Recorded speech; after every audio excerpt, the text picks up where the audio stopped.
Bonjour, pour ceux qui ne me connaissent pas encore, je suis Natasha Renata Kimberly, spécialiste des rêves et des voyages chamaniques depuis plus de 35 ans. Les chamans ont de nombreux alliés qui sont issus des règnes végétal, minéral et animal. Et j'ai deux collections qui font partie de mes vidéos consacrées au chamanisme. L'une porte sur les animaux de pouvoir et comporte déjà un certain nombre de vidéos, et l'autre, que j'ai démarré il y a peu, sur les plantes de pouvoir. J'ai décidé de rajouter à ces collections une autre qui sera consacrée aux pierres de pouvoir. Les pierres nous connectent à notre mémoire la plus profonde et la plus essentielle. Elles nous conduisent à la mémoire de l'univers et de sa création et nous relient à la mémoire de nos lignées tant physiques que spirituelles. Cette vidéo est la première de ma série consacrée aux pierres de pouvoir. En cette période de confinement, j'ai choisi de parler d'une pierre que vous avez peut-être chez vous. Essayez de faire un voyage chamanique avec une pierre difficile à trouver, alors que les magasins sont en plus fermés, ce n'est pas top. Du coup, mon choix s'est porté sur le cristal de roche, qui fait partie de la famille des quartz, les minéraux les plus abondants de la partie supérieure de la croûte terrestre après les feldspaths. Le cristal de quartz, d'un point de vue minéralogique, est une pierre essentiellement composée de dioxyde de silicium d'une dureté de 7 sur l'échelle de Mohs. Également appelé quartz hyalin, il appartient au système cristallin rhomboédrique et forme un prisme à 6 faces qui se termine aux 2 extrémités par une pyramide. Le cristal de quartz est transparent et ses plus beaux spécimens se trouvent au Brésil, dans l'Arkansas, à Madagascar et dans les Alpes.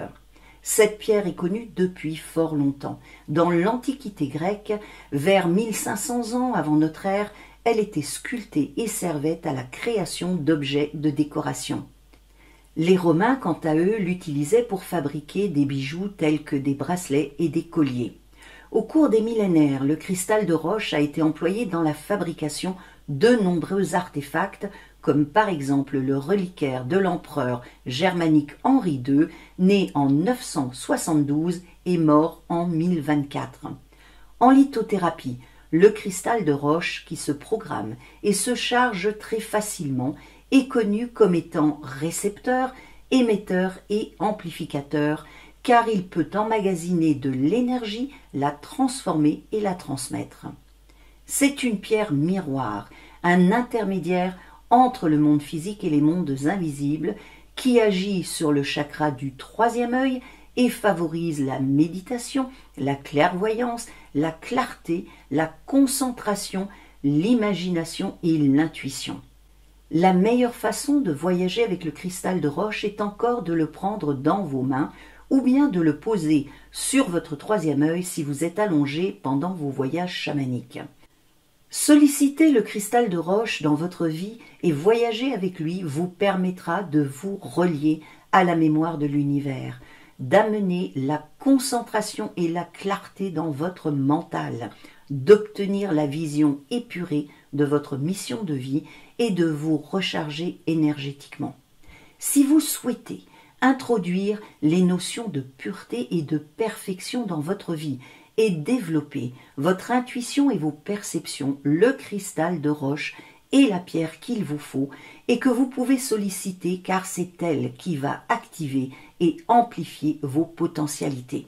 J'espère que cette vidéo vous donnera envie de voyager avec le cristal de roche, ce minéral qui vous apprendra l'humilité nécessaire si vous souhaitez aller à la rencontre de vous-même.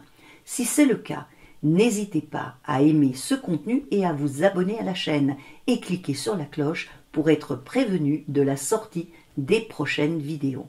Et moi je vous dis, rêvons et voyageons ensemble.